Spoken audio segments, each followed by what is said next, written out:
my name is Julie Dolan, and my project is on perspectives of health and illness in the Nigerian community, specifically Nigerians who are now living in the United States. To understand Nigerians in the United States, it helps to know a little bit about Nigeria itself. Nigeria is the most populated country in Africa, and the population is very young, with over half under 30. Fertility rates are still high, and there's a growing working age population.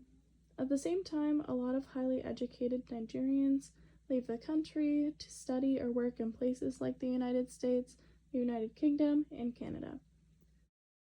Before the 1960s, only a small number of Nigerians lived in the United States, and most were students who came temporarily for college or graduate school. Many returned to Nigeria after finishing their education. The Immigration and Nationality Act of 1965 was a major turning point. It removed racial quota systems and finally opened immigration pathways from African countries, including Nigeria. This made it possible for more Nigerians to migrate legally. During the Biafran War, many Nigerians experienced displacement, violence, and economic hardship. This pushed some families and students to leave the country and seek safety, education, or stability abroad, including in the United States.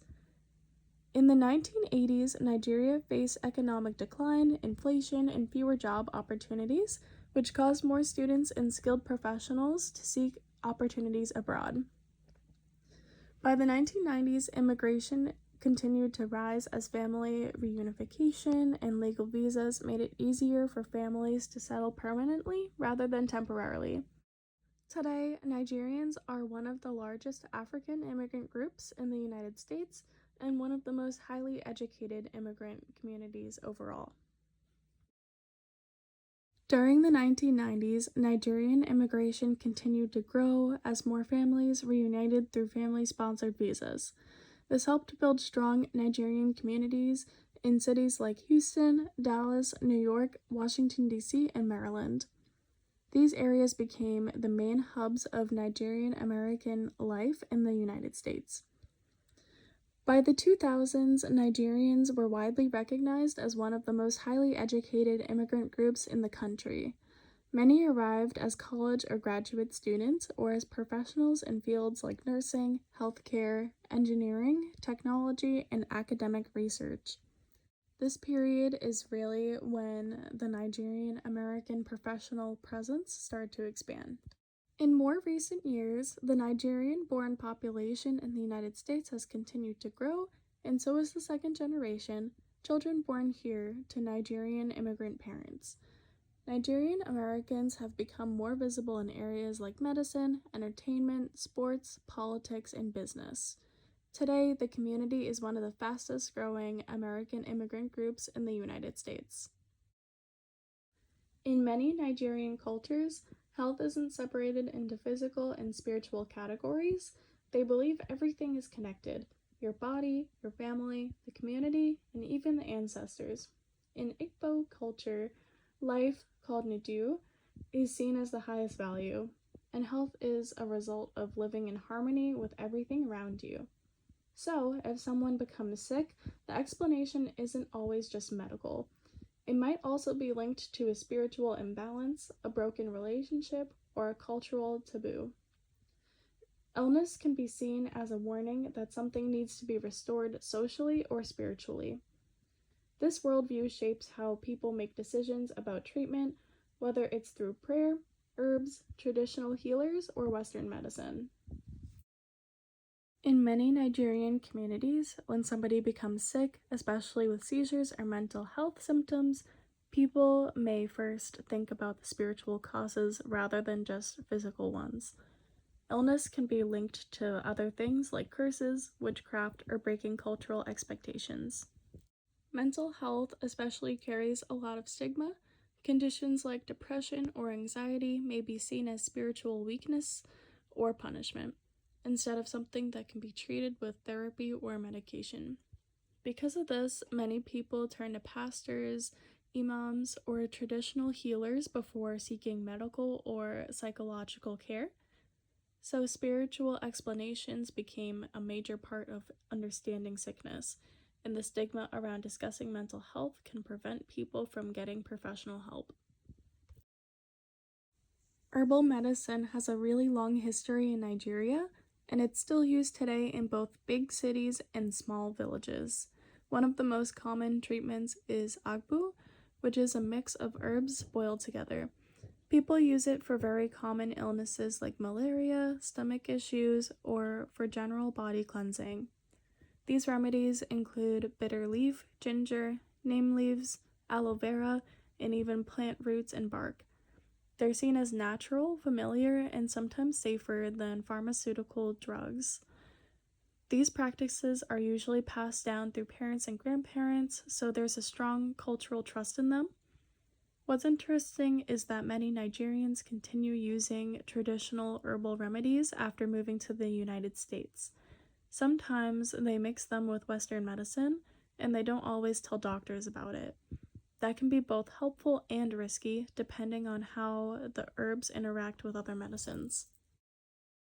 Traditional healing in Nigeria doesn't only focus on herbs. There are spiritual healers and diviners who try to understand the cause of illness on a deeper level. One example is the Ifa practice in the Yubura culture, where a Babalawo uses divination to figure out what might be wrong spiritually or emotionally.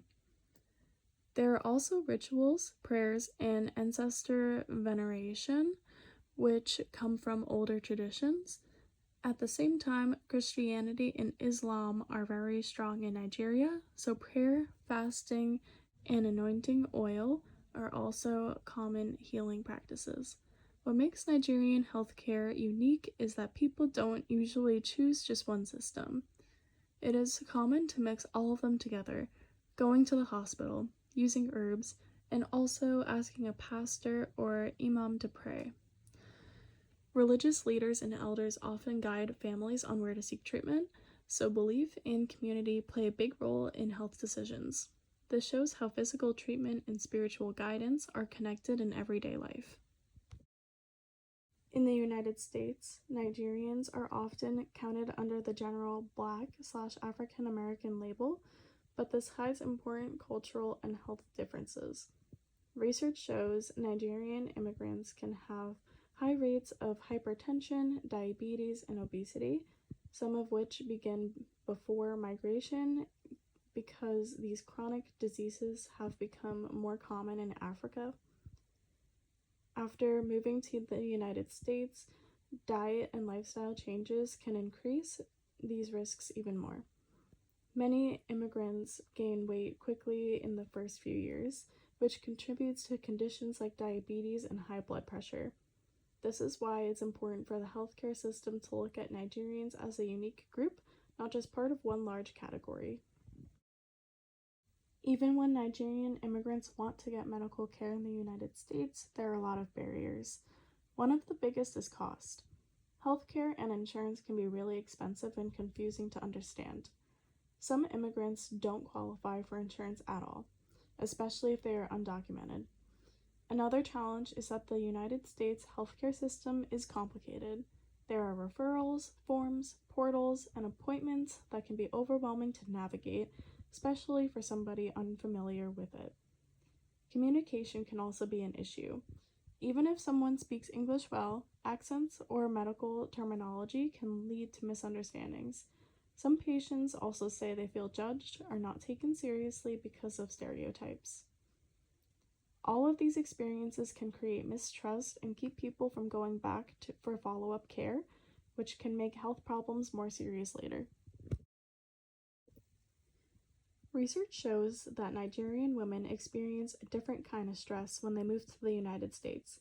They have to adjust to being racial minorities, handle changes in family roles, and sometimes feel isolated from their support systems back home. This can create a lot of pressure and culture shock.